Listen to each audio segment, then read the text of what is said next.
한 글자의 차이가 생사를 갈랐습니다. 빈크리스틴 혼동사고는 개인의 실수가 아닌 시스템의 비극이었습니다. 이 아픔은 환자 안전이라는 거대한 성찰을 낳았습니다. 이제 기술과 데이터가 생명을 지키는 단단한 방패가 되어 의료의 새로운 내일을 열어갑니다. 의학의 역사는 발전과 실수가 교차하는 복잡한 서사입니다. 그 중에서도 가장 안타까운 것은 예방 가능했던 실수들입니다. 20세기 후반 의료계를 뒤흔든 약물명 혼동사고는 바로 그런 예방 가능한 비극의 대표적인 사례입니다. 한 글자 차이의 약물명 비슷한 포장, 유사한 외관으로 인해 수많은 환자들이 생명을 잃거나 돌이킬 수 없는 피해를 입었습니다. 이러한 사고들은 단순한 개인의 실수를 넘어 의료 시스템의 구조적 문제를 드러냈습니다. 급속히 증가하는 신약들, 복잡해지는 의료 환경, 그리고 인간의 인지적 한계가 만나는 지점에서 발생한 이 비극들은 환자 안전에 대한 의료계의 근본적 성찰을 이끌어냈습니다. 빈크리스틴과 빈블라스틴 혼동사고는 이러한 문제의 대표적인 사례입니다. 두 약물은 모두 항암제로 사용되지만 투여, 경로와 독성이 완전히 다릅니다. 빈크리스틴을 척수각 내로 잘못 투여한 사고들은 1960년대부터 계속 발생했고, 이는 환자에게 거의 확실한 죽음을 의미했습니다. 20세기 후반 제약산업의 급속한 발전은 수많은 새로운 약물들을 시장에 내놓았습니다. 이 과정에서 약물명 부여에 대한 체계적인 규칙이나 안전성 검토 과정이 부족했습니다. 제약회사들은 주로 마케팅 효과를 고려하여 약물명을 정했고, 기존 약물과의 유사성에 대한 검토는 충분히 이루어지지 않았습니다. 특히 같은 계열의 약물들은 의도적으로 비슷한 이름을 사용하는 경우가 많았습니다. 빈크리스틴과 빈블라스틴이 대표적인 예입니다. 두 약물 모두 빈카 알칼로이드 계열의 항암제로 빈으로 시작하는 유사한 이름을 가지고 있었습니다. 이는 양리학적 연관성을 나타내는 의도였지만 임상 현장에서는 혼동의 원인이 되었습니다. 약물명 혼동 문제는 단순히 이름의 유사성에만 그치지 않았습니다. 포장 디자인, 색상, 크기 등 시각적 요소들의 유사성도 중요한 원인이었습니다. 많은 제약회사들이 비슷한 포장 디자인을 사용했고, 특히 병원용 바이알의 경우 거의 획일적인 형태였습니다. 라벨의 글꼴 크기, 배치 등도 표준화되지 않았습니다. 중요한 정보인 약물명이 작은 글꼴로 표시되거나 눈에 띄지 않는 위치에 배치되는 경우가 많았습니다. 특히 응급 상황이나 야간 근무 시 조명이 불충분한 환경에서는 이런 문제들이 더욱 심각했습니다. 빈크리스틴과 빈블라스틴은 모두 빈카 알칼로이드 계열의 항암제입니다. 두 약물은 구조적으로 매우 유사하고 이름도 빈으로 시작하여 혼동하기 쉬웠습니다. 하지만 투여, 경로에서 결정적인 차이가 있었습니다. 빈크리스틴은 정맥 투여만 가능한 약물입니다. 척수각 내로 투여할 경우 돌이킬 수 없는 신경 손상을 일으키며 거의 확실하게 환자의 죽음을 초래합니다. 반면 일부 다른 항암제들, 특히 메토트렉세이트는 중추신경계, 백혈병 치료를 위해 척수각 내로 투여되는 경우가 있었습니다. 사고는 주로 백혈병 환자의 치료 과정에서 발생했습니다. 백혈병 치료에는 여러 항암제가 복합적으로 사용되는데, 같은 날 정맥 투여용 빈크리스틴과 척수각 내 투여용 메토트렉세이트를 함께 처방하는 경우가 많았습니다. 이때 두 약물이 바뀌어 투여되면서 참사가 벌어졌습니다. 1968년 영국에서 발생한 첫 번째 공식 보고 사례는 의료계에 큰 충격을 주었습니다. 5세 백혈병 환자가 척수강 내 화학요법을 받는 과정에서 메토트렉세이트 대신 빈크리스틴이 투여되었습니다. 환자는 투여 직후부터 심한 신경학적 증상을 보이기 시작했고 며칠 후 사망했습니다. 빈크리스틴이 척수강 내로 잘못 투여된 환자들의 임상 경과는 매우 특징적이고 치명적이었습니다. 투여 직후에는 특별한 증상이 나타나지 않는 경우가 많았지만 수시간 내에 심각한 신경학적 증상들이 발현되기 시작했습니다. 초기 증상으로는 심한 두통목 강직 발열 등이 나타났습니다.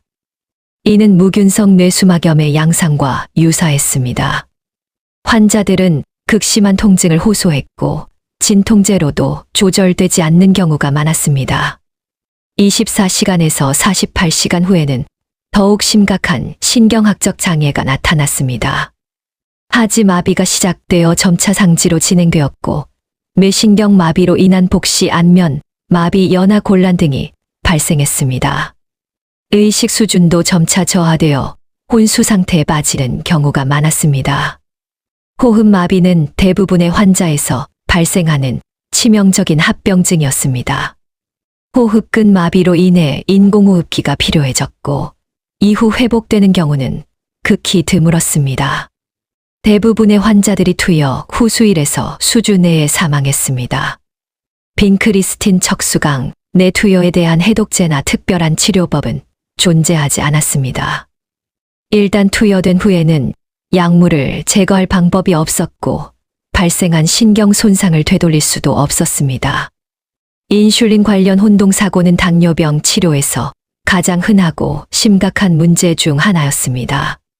다양한 종류의 인슐린들이 개발되면서 이들 간의 혼동으로 인한 사고가 빈번하게 발생했습니다. 특히 속효성 인슐린과 지속성 인슐린의 혼동은 치명적이었습니다. 지속성 인슐린을 속효성으로 착각하여 과량 투여하거나 반대로 속효성 인슐린을 지속성으로 착각하여 부족하게 투여하는 사고들이 발생했습니다. 이는 심각한 저혈당이나 고혈당을 유발하여 환자의 생명을 위험에 빠뜨렸습니다. 인슐린 농도의 혼동도 문제였습니다. U40과 U100 인슐린을 혼동하여 사용하면 2.5배의 용량 차이가 발생했습니다. 이는 특히 소아 환자에서 치명적인 저혈당을 유발할 수 있었습니다. 1970년대와 1980년대 초기에는 약물 혼동 사고에 대한 의료계의 대응이 주로 개별 사건에 국한되었습니다. 사고가 발생하면 관련자를 처벌하고 재교육하는 정도의 조치에 그쳤습니다. 이는 나쁜 사고 이론에 기반한 접근법으로 사고의 원인을 개인의 문제로 보는 관점이었습니다.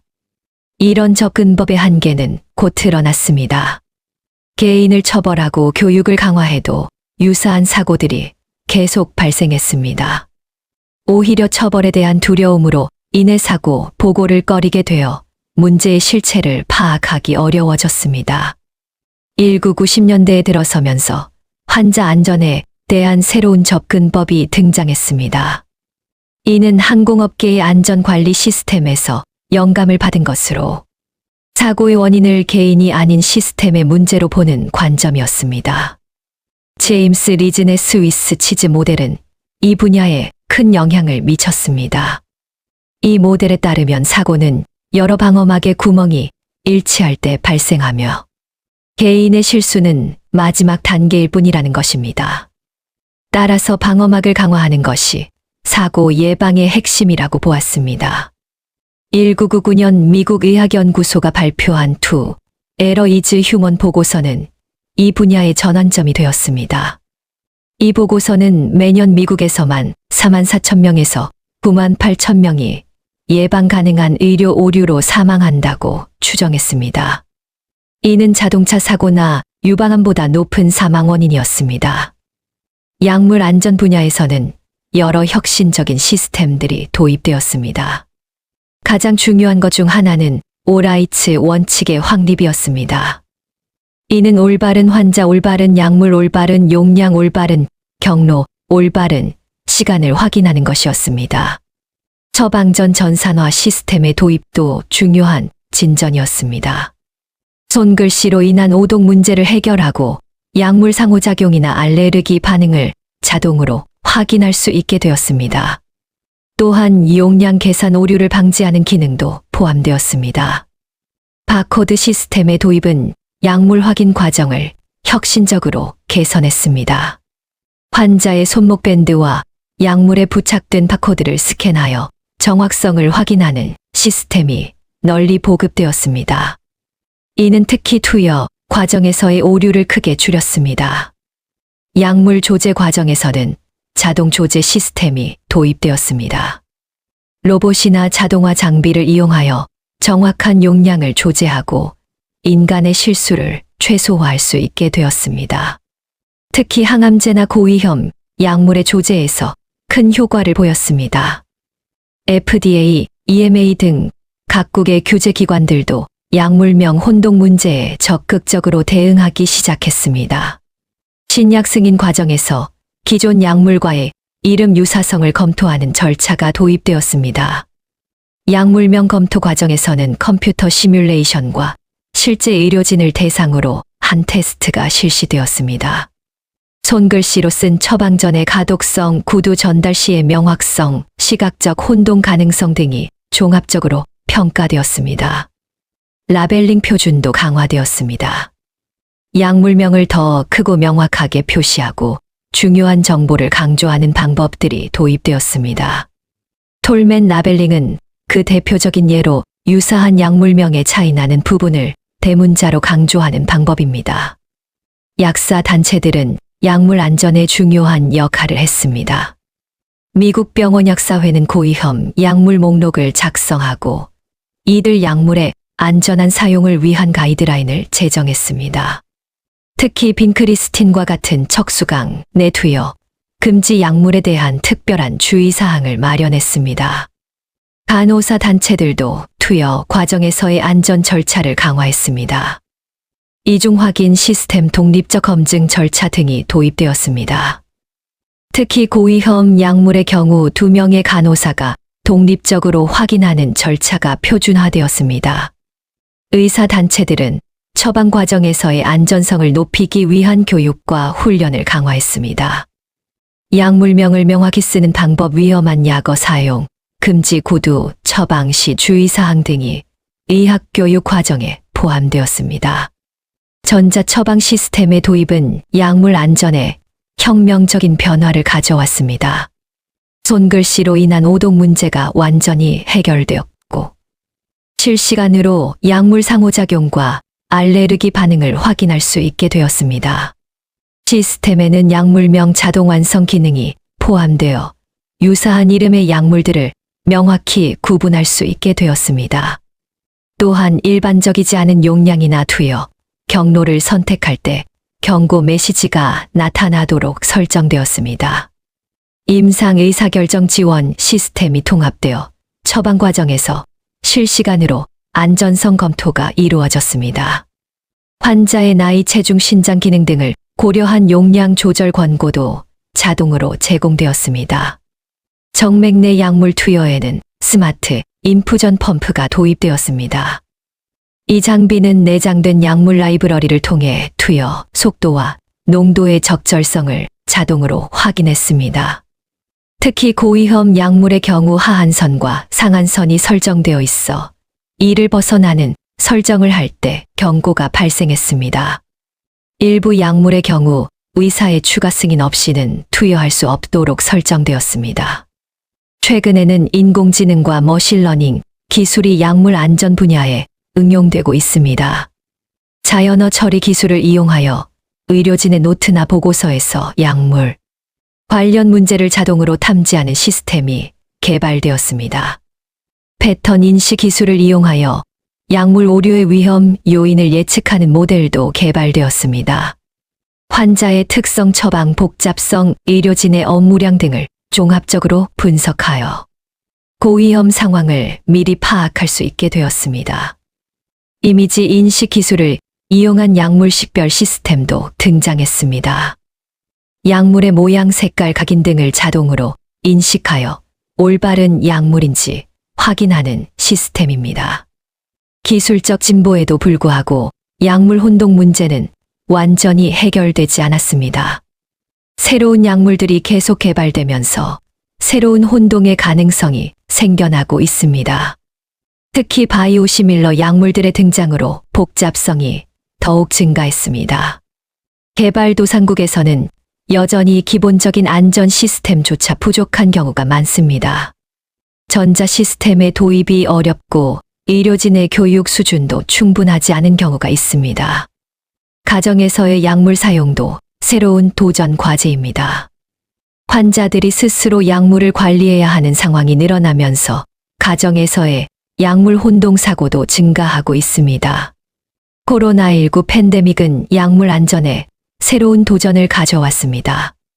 의료진의 업무량이 급증하고 스트레스가 높아지면서 약물 오류의 위험이 증가했습니다. 원격 진료의 확산으로 처방 과정에서의 직접적인 확인이 어려워졌습니다.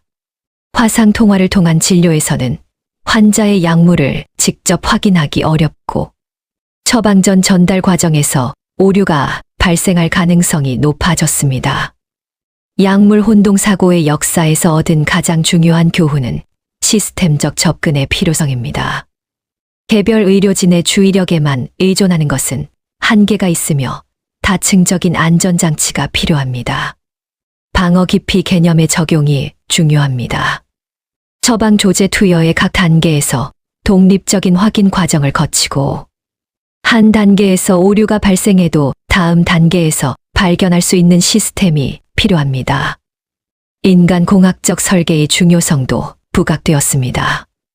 의료진이 실수하기 어려운 환경을 만드는 것이 실수하지 말라고 교육하는 것보다 효과적임이 입증되었습니다.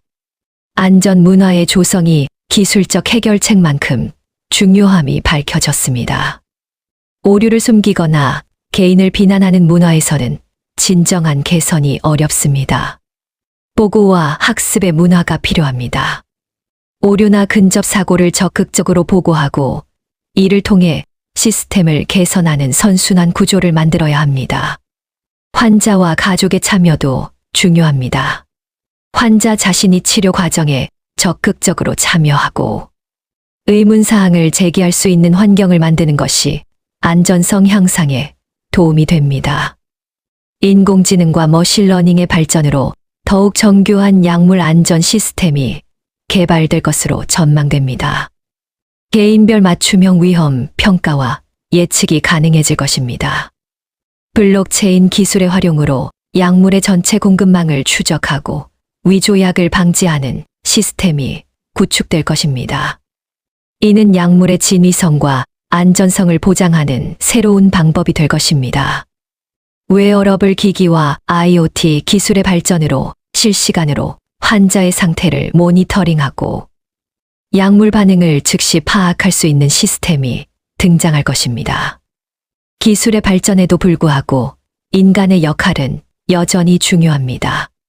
기술은 도구일 뿐이며 이를 올바르게 사용하고 지속적으로 개선하려는 인간의 의지가 필요합니다.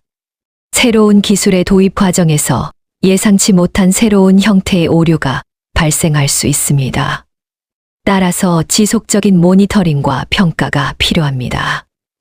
의료 환경의 복잡성이 계속 증가하고 있어 새로운 형태의 도전이 계속 등장할 것입니다. 이에 대응하기 위해서는 지속적인 학습과 적응이 필요합니다. 약물 혼동 사고의 역사는 의료, 안전 분야의 발전 과정을 압축적으로 보여줍니다. 초기의 개인 책임론에서 시작하여 시스템적 접근으로 발전하고 기술적 해결책과 문화적 변화가 결합된 현재의 모습까지 의료계는 지속적으로 학습하고 발전해 왔습니다. 빈크리스틴 척수강 내 투여 사고와 같은 비극적 사건들은 우리에게 소중한 교훈을 남겼습니다. 한 글자의 차이 한 번의 실수가 환자의 생명을 앗아갈 수 있다는 현실은 의료진들로 하여금 더욱 신중하고 체계적으로 접근하게 만들었습니다. 현재 우리는 과거에 비해 훨씬 안전한 의료 환경을 가지고 있습니다. 전자 처방 시스템, 바코드 확인, 스마트 장비 등의 기술적 진보와 함께 안전 문화의 정착으로 약물 오류의 발생률은 크게 감소했습니다. 하지만 여전히 갈 길이 멉니다. 의료의 복잡성은 계속 증가하고 있고 새로운 형태의 도전들이 등장하고 있습니다. 완벽한 안전은 달성하기 어려운 목표이지만 그것을 향한 끝없는 노력이야말로 의료진의 사명입니다. 환자의 안전은 의료의 기본 원칙입니다. 먼저 해를 끼치지 말라는 히포크라테스의 가르침은 2000년이 지난 지금도 여전히 유효합니다. 약물 혼동 사고의 역사는 이 원칙을 지키기 위한 인류의 노력과 지혜가 담긴 소중한 기록입니다. 미래의 의료진들이 더 이상 빈크리스틴 사고와 같은 비극을 경험하지 않기를 바라며 우리는 계속해서 더 안전한 의료 환경을 만들어가야 할 것입니다. 한 글자의 차이가 만든 비극을 교훈 삼아 완벽함을 향한 여정을 멈추지 않아야 합니다. 본 콘텐츠는 일반적인 건강 정보이며 전문적인 의학적 조언이나 진료를 대체할 수 없습니다. 건강에 문제가 있을 경우 반드시 의사 등 의료 전문가와 상담하시기 바랍니다. 제공된 정보의 활용에 대한 모든 책임은 전적으로 사용자 본인에게 있습니다.